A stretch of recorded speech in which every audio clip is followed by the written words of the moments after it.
നിങ്ങളുടെ complete savings നിങ്ങൾ savings അക്കൗണ്ടിലാണ് വെച്ചിരിക്കുന്നത്. അങ്ങനെയാണെങ്കിൽ സൂക്ഷിച്ചുകൂടുക, കാരണം നിങ്ങൾ ആക്ച്വലി പൈസ നഷ്ടപ്പെടുകയാണ്.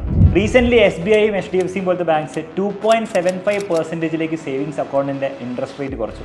അതായത് ബേസിക്കലി നിങ്ങൾ ഇൻഫ്ലേഷൻ കൂടെ വെച്ച് നോക്കുകയാണെങ്കിൽ നിങ്ങൾ ആക്ച്വലി നെഗറ്റീവ് റിട്ടേൺസ് ആണ് നിങ്ങളുടെ സേവിങ്സ് അക്കൗണ്ടിൽ നിന്ന് ഉണ്ടാക്കുന്നത്. പക്ഷേ പേടിക്കേണ്ട ആവശ്യമില്ല, ഒരു എക്സ്ട്രാ റിസ്ക് എടുക്കാതെ സിമ്പിളായിട്ട് ഇതിനേക്കാളും റിട്ടേൺസ് ഉണ്ടാക്കാൻ പറ്റിയ 3 വഴികൾ ഞാൻ ഈ വീഡിയോയിൽ പറഞ്ഞുതരാം. ഫസ്റ്റ് മെത്തേഡാണ്, നിങ്ങളുടെ ബാങ്കിൽ ഓട്ടോ സ്വീപ്പ് FD എന്ന് പറഞ്ഞ ഫെസിലിറ്റി ഉണ്ടാവും. അത് നിങ്ങൾ എനേബിൾ ചെയ്യുക. ഈ ഒരു ഫീച്ചർ നിങ്ങൾ എനേബിൾ ചെയ്ത് കഴിഞ്ഞാൽ നിങ്ങളുടെ സേവിങ്സ് അക്കൗണ്ടിൽ ഒരു ലിമിറ്റിന് മുകളിൽ പൈസ പോയി കഴിഞ്ഞാൽ ആ പൈസയൊക്കെ FDയിലേക്ക് ഓട്ടോമാറ്റിക്കലി ട്രാൻസ്ഫർ ചെയ്യും. അതിലേക്ക് ട്രാൻസ്ഫർ ചെയ്താൽ നിങ്ങൾക്ക് കിട്ടുന്ന ഇൻട്രസ്റ്റ് 6 to 7% ആയിരിക്കും. മാത്രമല്ല നിങ്ങൾക്ക് ഇൻസ്റ്റന്റ്ലി നിങ്ങളുടെ പൈസ വിഡ്രോ ചെയ്യാനും പറ്റും. ഇത് എനേബിൾ ചെയ്യണമെങ്കിൽ ജസ്റ്റ് നിങ്ങളുടെ ബാങ്കിനോട് സംസാരിച്ചാൽ മതി, അല്ലെങ്കിൽ ഓൺലൈനിൽ നിങ്ങൾക്ക് ചെയ്യാവുന്നതാണ്.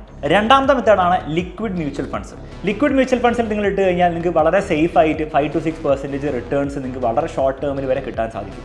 ഇതുപോലത്തെ ലിക്വിഡ് മ്യൂച്വൽ ഫണ്ട്സിൽ നിങ്ങൾക്ക് ഇൻവെസ്റ്റ് ചെയ്യണമെങ്കിൽ നിങ്ങൾക്ക് ഗ്രോയോ സീറോദോ കോയിനോ അതുപോലെ ഇൻഡ് മണിയോ അങ്ങനെ ഏത് ആപ്പ് വേണമെങ്കിൽ നിങ്ങൾക്ക് യൂസ് ചെയ്തിട്ട് ഇൻവെസ്റ്റ് ചെയ്യാവുന്നതാണ്.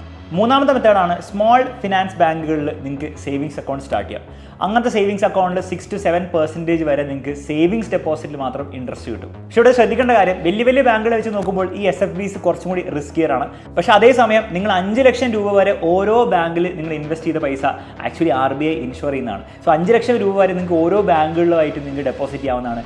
കംപ്ലീറ്റ്ലി സേഫ് ആയിട്ട് കൂടുതൽ സേവിങ്സ് ഡെപ്പോസിറ്റിൽ ഇൻട്രസ്റ്റ് റേറ്റ് നിങ്ങൾക്ക് കിട്ടാൻ സാധിക്കും. സോ ഉടനെ തന്നെ നിങ്ങൾക്ക് എമർജൻസിക്ക് ആവശ്യമില്ലാത്ത പൈസ നിങ്ങളുടെ സേവിങ്സ് അക്കൗണ്ടിൽ വെറുതെ കുറേ കിടപ്പുണ്ടെങ്കിൽ ഞാൻ പറഞ്ഞ 3 മെത്തേഡ്സിൽ ഏതെങ്കിലും മെത്തേഡ് ഉപയോഗിച്ചിട്ട് കൂടുതൽ റിട്ടേൺസ് തരുന്ന ഏതെങ്കിലും ഒരു അക്കൗണ്ടിലേക്ക് നിങ്ങളുടെ പൈസ മാറ്റത്തിനെ പറ്റി ചിന്തിക്കുക.